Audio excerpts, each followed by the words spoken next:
DOJ has done in terms of cutting federal spending. There are lots of questions in terms of whether or not this is going to lead to a further slowdown. Can DOJ induce a recession with all of this cutting?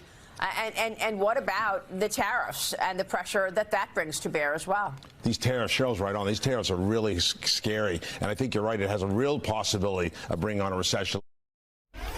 When you're losing the folks over at Fox Business, wow. We thought it was important that you see that. Fox Business on the revelation that the guy who filed for bankruptcy 6 times may not be quite so genius at running the country's economy.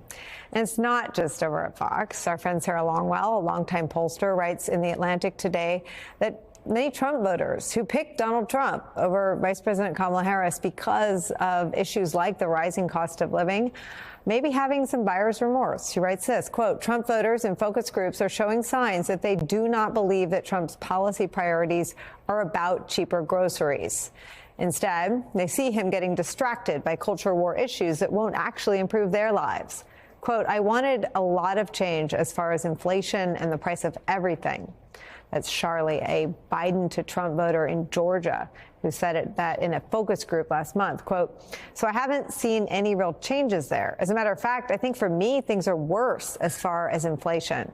The market panic, at least, seems to be getting to Donald Trump.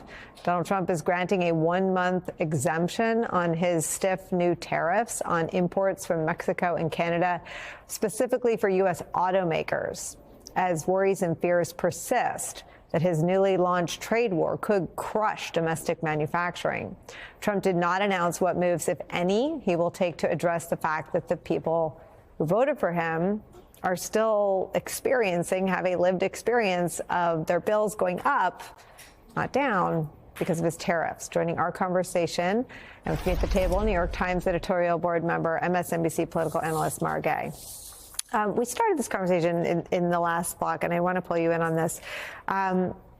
There is a lived experience that is totally grassroots, that can't be manufactured, that doesn't come from a politician lab and get perfected with consultants and ads, and it's voter sentiment. And when you've got people calling into Sean Hannity's talk show about cancer research, when you've got Republicans showing up in ruby red districts, angry about everything from members of Congress abdicating their constitutional role as serving as a check, when you've got the federal cuts really being something that troubles people as they look so clunky and indiscriminate. And then when you see the price of everything from eggs to just about everything else go up with the trade war on the precipice, people feel bad about things. Yeah, you know, we talk so much, as we have in over years now, about the big lie. And, you know, lately, I would say until January, that really referred to January 6th.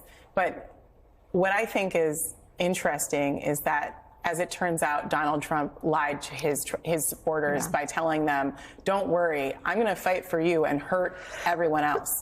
I'm going to hurt liberal America. I'm going to hurt blue America. I'm going to hurt the federal workers who you think of as academics and black postal workers, and they live somewhere else. They're not in your town. You don't have to worry about it. I'm going to take care of you. You're my people. Yeah. And actually, it turns out that that was a lie, that Donald Trump, I believe, exploited a lot of economic uncertainty and a lot of really old racial divisions and tensions in this country and hatreds.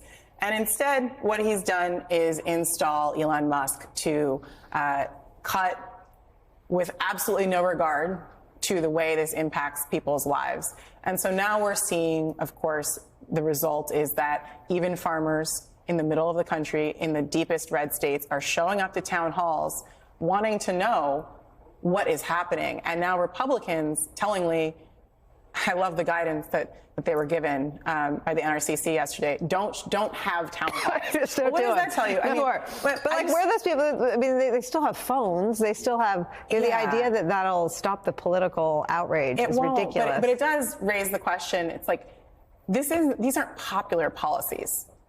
So the people around Donald Trump, and there's also another element here of how many times did we hear early on in 2016, 2017, 18 from Republicans in the Trump administration privately saying, oh, we think we can control Donald Trump. We can manage him. Yeah. I'm here to make things to mitigate the problem. Well, I think that we saw so much of that bullishness from Wall Street, who supported him in the last election, thinking that these money managers thinking, well, Donald Trump's just going to be great. It's going to be all deregulation all the time, and it's just going to be a bonanza. I don't think that the tariffs were something that they thought were going to actually happen. So there's a lot of questions, I think, about who's been taken in at this point. Yeah. I mean, Tim, I think the other thing that no one seemed to want to say out loud is that this instability is bad for the economy. Yeah, I never really understood this from the money managers. Every rich person I talked to, I was like, why aren't more people making a risk-reward assessment here on Wall Street or among CEOs just about the instability of Trump, about how erratic he is? And sure, maybe you'll get a tax cut, maybe you'll get a regulation cut you like, but like, what about the downside risk of Trump? And for whatever reason, a lot of these guys just, whether it was out of greed or short-sightedness or what, whatever you want to give the reason, they didn't take that risk into account. And you're already seeing that start to change. I actually don't think this guy was a Trump supporter this time, but but you're a Mets fan, right, Nicole? Yes. Mets fan. Your team, you might want to have your team owner on, because I've been playing this clip from him, Steve Cohen, hedge fund guy, donated to Trump in 2016, was with Christie in the primary this time. So, it's not like a liberal finance person by any means. And he was on a panel a couple days ago, and he was just succinct about it. He was like, look, if you combine sticky inflation with Trump making it worse with tariffs, with the trade wars making it more uncertain, with some level of austerity at the federal government through DOGE, fewer government spending, fewer jobs, and like you put that all together, what you have is a recipe for a very weak economy and possibly even worse than that. And I just think that anybody who is looking at what is happening rationally right now, I think there's particularly among the finance set, they're kind of starting to come around to the reality that like they're not going to get just the cookies part of Trump. Like they're going to get all the bad stuff too. And unfortunately, it's going to be a lot of regular people that end up suffering because of it. I love that you had to point me to my team's owner making comments about something other than how spring training's going and how Juan Soto is doing.